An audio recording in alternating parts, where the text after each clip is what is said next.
Salut tout le monde! Aujourd'hui, à De Sommet en Sommet, on continue notre quête des 48 plus hautes montagnes du New Hampshire et on plonge au cœur de la forêt nationale dans le Pemigewasset Wilderness.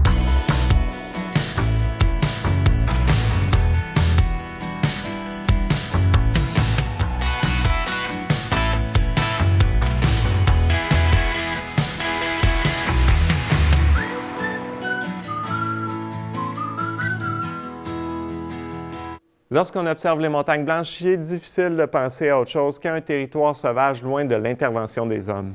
Pourtant, ça n'a pas toujours été le cas parce que la région a été sujette à une exploitation forestière intensive. De la fin du 19e siècle au début du 20e siècle, une grande partie du territoire a été coupée à blanc. Un des responsables de cette destruction est la compagnie forestière G.E. Henry & Son, propriété de James Everell Henry. Vers 1880, elle installe ses opérations dans la vallée de Zeeland. Un village est créé afin de loger le personnel et un réseau de chemins de fer est développé afin de ramener le bois vers la scierie. En 1886, un énorme feu emporte 12 000 acres de forêt et c'est quelques années plus tard que tout le bois exploitable de la vallée est rasé. La compagnie forestière déplacera ses opérations près de Lincoln et laissera derrière elle la désolation d'un territoire ravagé. Un siècle plus tard, les arbres ont définitivement repris leur place dans le paysage et c'est le cas sur le mont Hell, une des rares montagnes sur notre liste qui n'offre aucune vue sur son parcours.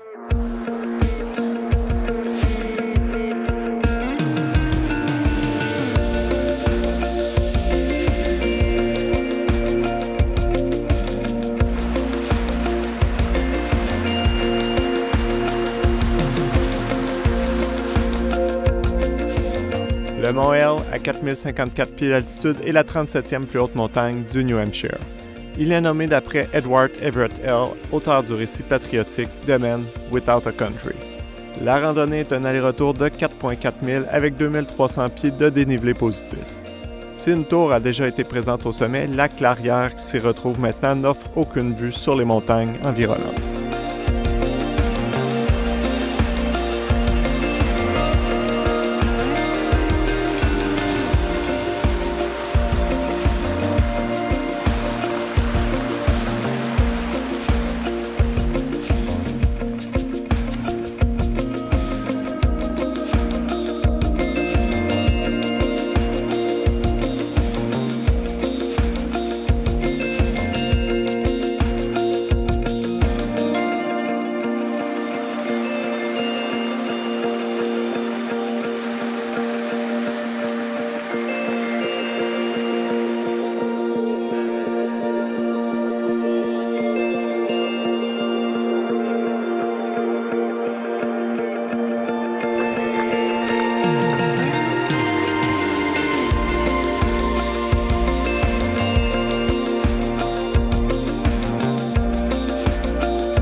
L'avantage de monter Hell est que la randonnée est une des plus faciles pour atteindre un sommet de 4000 pieds au New Hampshire. Si la montagne n'offre aucun attrait particulier, ce n'est pas le cas de ses voisines que j'irai gravir dès le lendemain.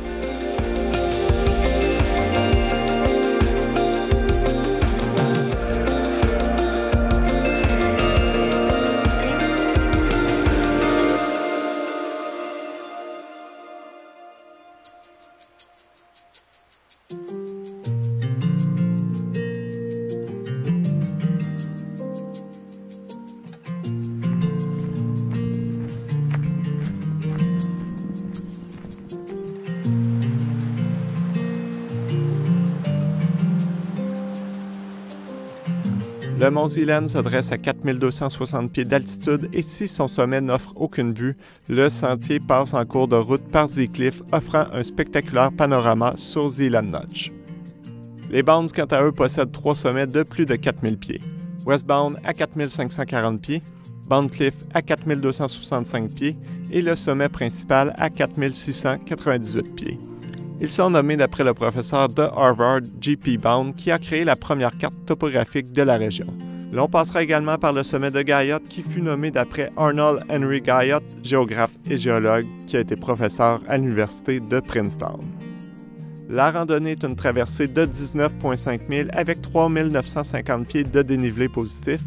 Mon point de départ se situe au bout de Zealand Road et mes parents viendront me chercher en fin de journée à Lincolnwood.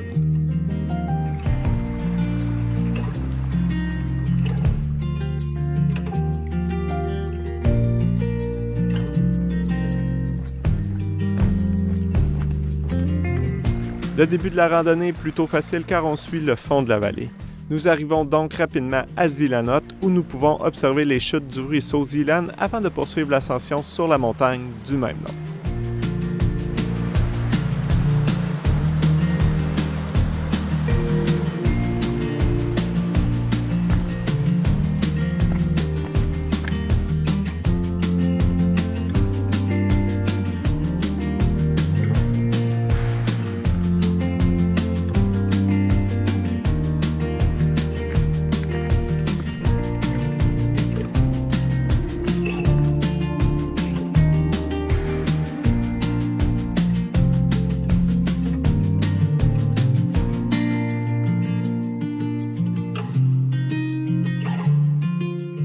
Après une montée bien sentie, nous arrivons au superbe point de vue offert par les falaises de Zeacliff.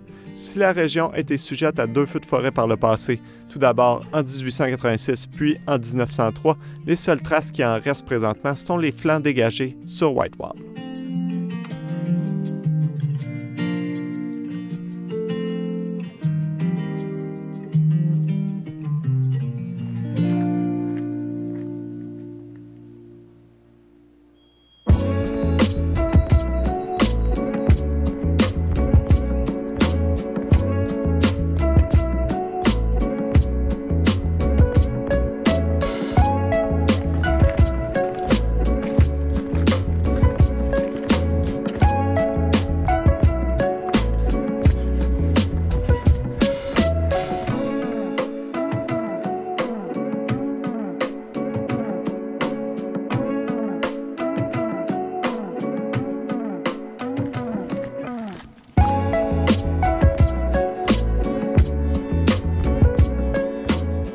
Le sommet de Zealand est boisé, mais en continuant notre route, l'on monte ensuite sur Gayotte.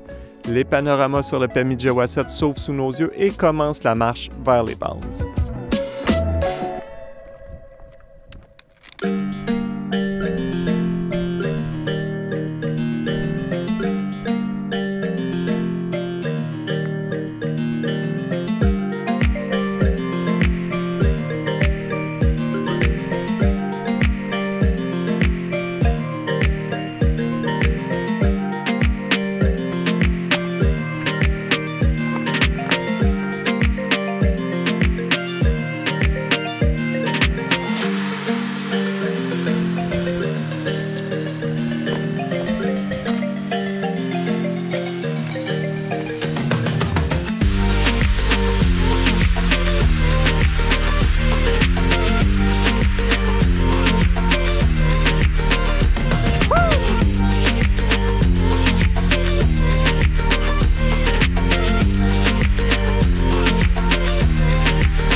Du sommet de Westbound, l'on peut voir l'imposant sommet principal ainsi que les falaises exposées de Bondcliff. Si notre parcours de la journée était jusque-là magnifique, c'est maintenant qu'il deviendra spectaculaire.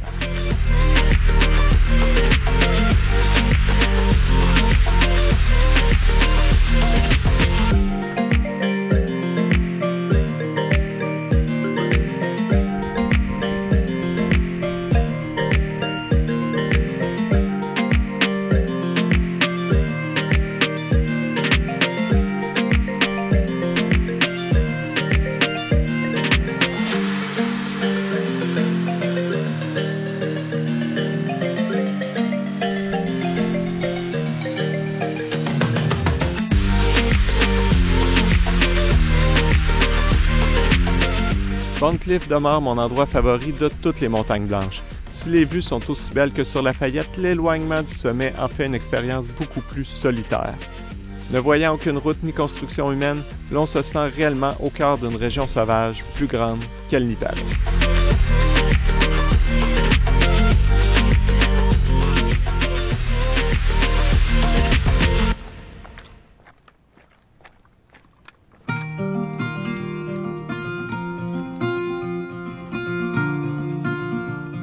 Passé le sommet, c'est le retour sous la limite forestière et l'on descendra tout d'abord jusqu'au niveau de la Pemigewasset.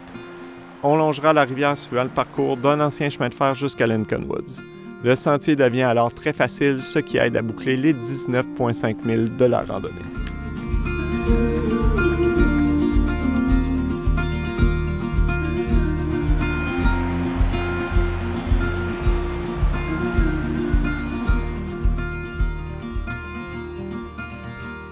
En traversant les Bounds, on a pu passer du premier territoire qui a été bûché par la compagnie de James E. Henry au second, où il déménagera ses opérations après 1890.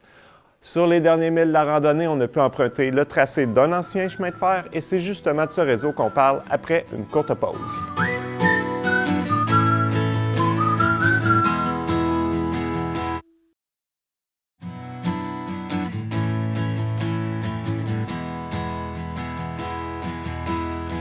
Le East Branch and Lincoln Railroad fut le plus grand réseau de chemins de fer forestiers des Montagnes Blanches, couvrant 72 milles.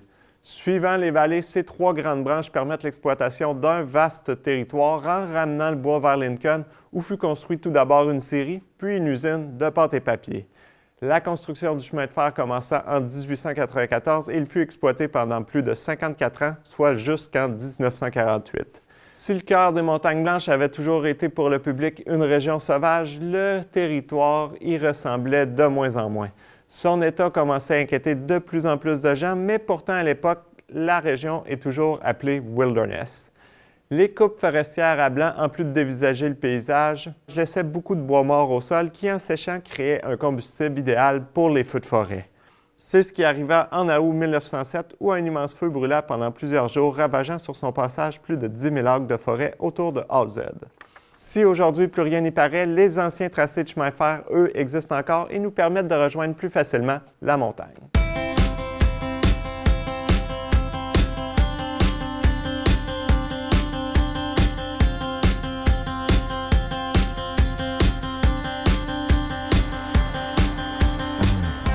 Le mont Halstead se dresse à 4025 pieds et est un mal aimé des randonneurs à cause de son éloignement et du peu de vue qu'il offre. La randonnée pour l'atteindre est un aller-retour de 18 000 avec 2900 pieds de dénivelé positif qui nous mène en plein cœur du Pemigewasset Wilderness, ayant comme point de départ et d'arrivée Lincoln Woods.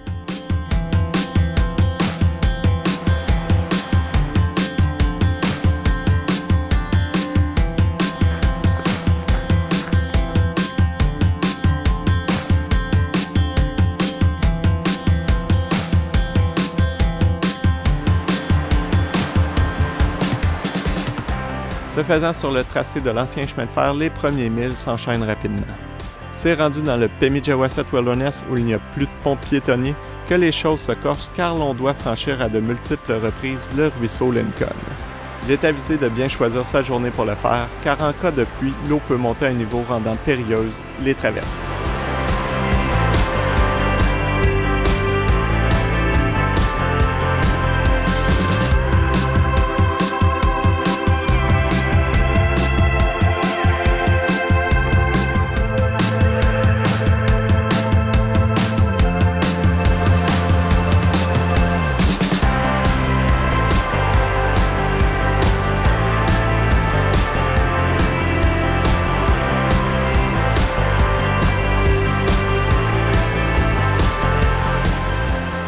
Halstead a comme particularité d'être le seul sommet de notre liste n'ayant pas de sentier officiellement entretenu jusqu'à son sommet.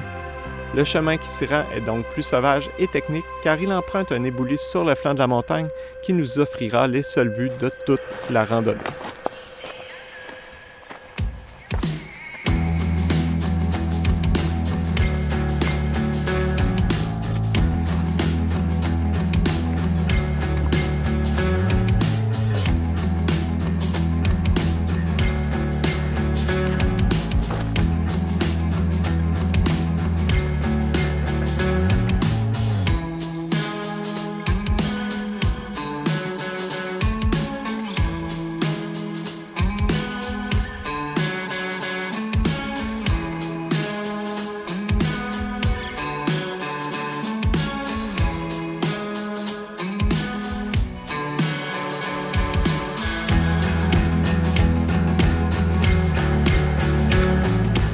Rendu en haut, on arrive à un dégagement et on pourrait croire qu'on est arrivé à destination.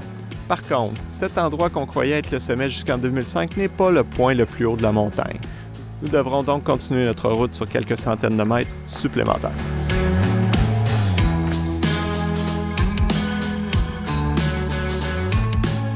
Si le parcours total est long, il n'est pas difficile pour autant car avant de monter dans l'éboulis, le dénivelé est plutôt minimal car on suit les vallées. Par contre, avec le peu de vue, ce n'est pas le genre de montagne qu'on monte si on n'est pas à la poursuite des 48 sommets de plus de 4000 pieds de l'étang.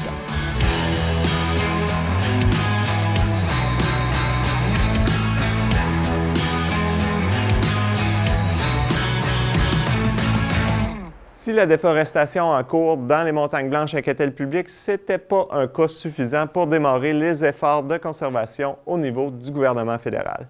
Ce fut donc l'approche de protection des cours d'eau qui fut retenue par la loi de Weeks. En effet, les montagnes, sans leur couvert forestier, retenaient plus l'eau lors des périodes de pluie abondantes et ça accentuait les crues des rivières.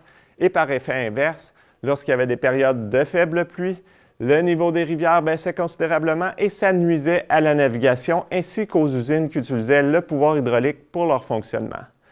La loi fut introduite par le membre du Congrès John W. Weeks et fut signée par le président William Howard Taft le 1er mars 1911. Elle permet l'achat de terrains privés par le gouvernement fédéral dans le but de stabiliser le débit des cours d'eau par l'effet régulateur de la forêt et de convertir ce territoire en forêt nationale. Les premiers achats de terrain se font dès le début de 1914 au New Hampshire et le 16 mai 1918, suite à l'acquisition de terrains supplémentaires, le White Mountain National Forest est créé. Aujourd'hui, la superficie de cette forêt nationale est de plus de 750 000 acres et s'étend jusqu'au Maine. Si on regarde la carte des montagnes qu'on a montées dans cet épisode, on peut voir qu'elles sont toutes situées autour ou à l'intérieur du Pemigewasset Wilderness, qui est une zone de protection supérieure à celle de la forêt nationale, et on en apprend plus sur le sujet après une courte pause.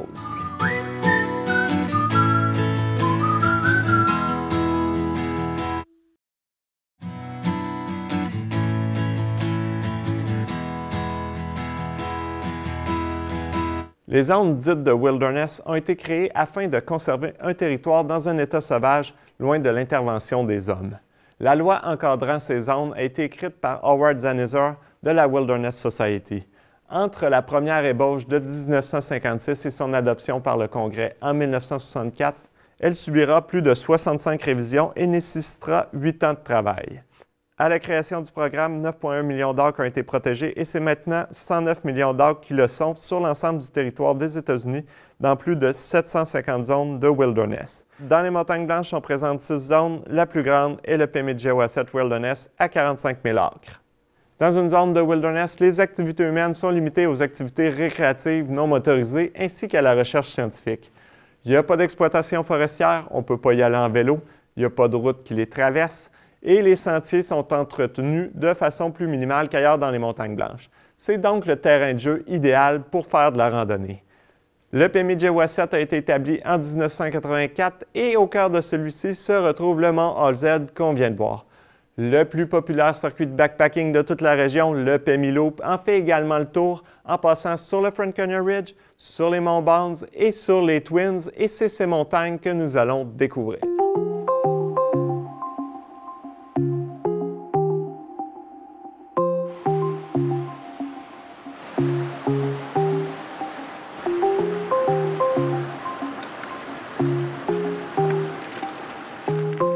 Les monts Twins s'élèvent à 4 761 pieds pour le sommet nord et 4 902 pieds pour le sommet sud. Ils sont nommés ainsi à cause de leur apparence similaire et leur proximité rappelant des jumeaux. Le mont Geled, à 4 024 pieds, semble rétréci par son imposant voisin South Twin.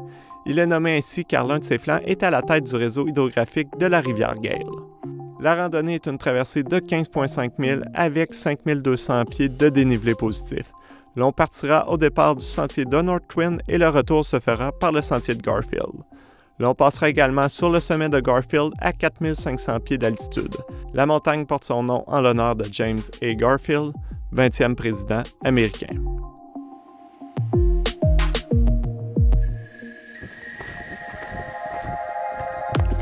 En cette dernière journée de mes vacances, je suis parti assez tôt dans la journée pour bien profiter de ma randonnée.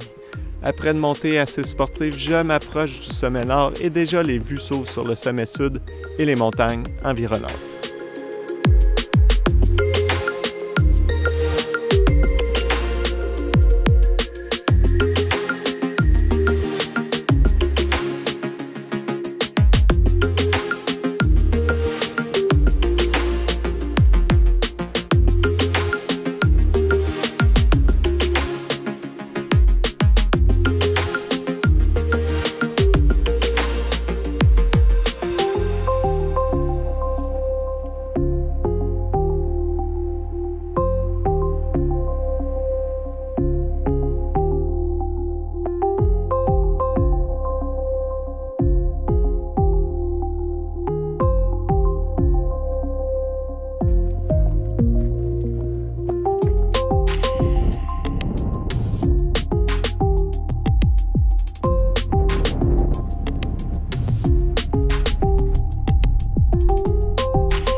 Le South Twin, c'est une descente acrobatique de 1200 pieds de dénivelé pour rejoindre Gaylord Hut.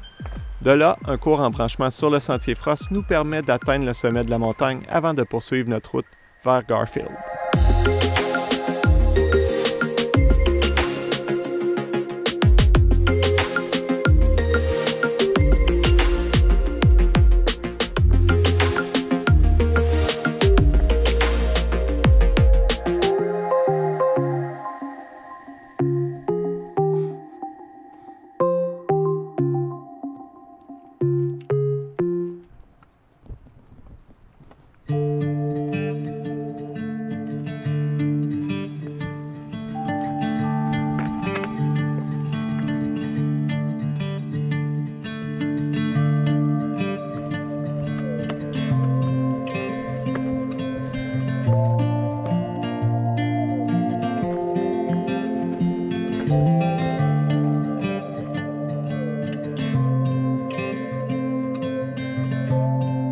Le sentier entre Gaylord et Garfield est tout à fait brutal. Mes souvenirs lors de mon dernier passage sur l'Appalachian Trail étaient exacts car c'est une suite de blocs de roches sans fin, ponctués de courtes montées et descentes qui ont l'air beaucoup plus faciles sur la carte que lorsque l'on traverse le terrain.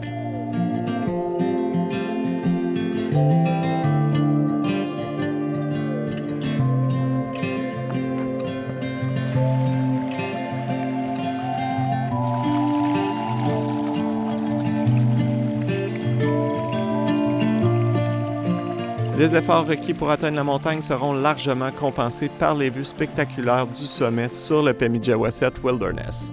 La destination est en conséquence populaire et en cette journée magnifique, je devrais partager le sommet.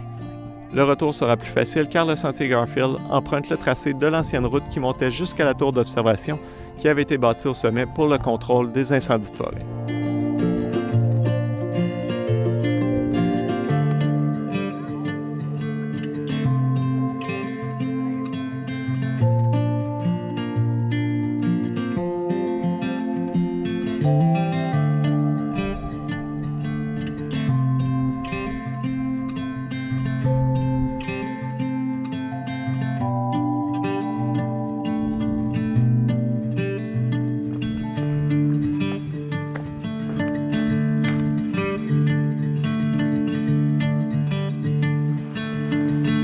Encore une fois, on a vu beaucoup de montagnes dans cet épisode et il reste maintenant que très peu de sommets à monter dans notre liste de 48 montagnes.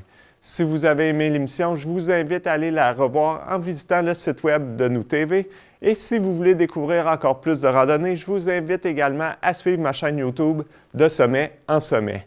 Nous, on se quitte sur des images des montagnes de cette semaine et on se dit à de prochains sommets.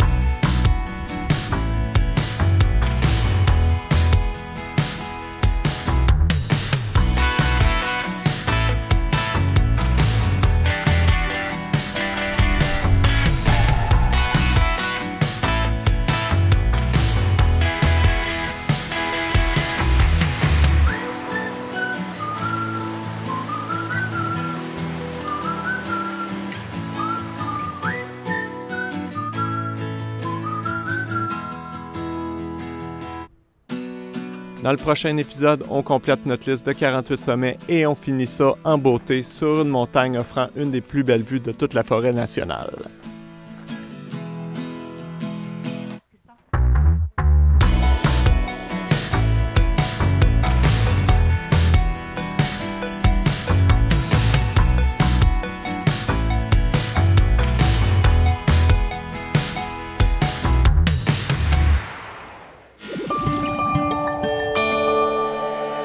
Nous TV, fiers de faire rayonner notre communauté.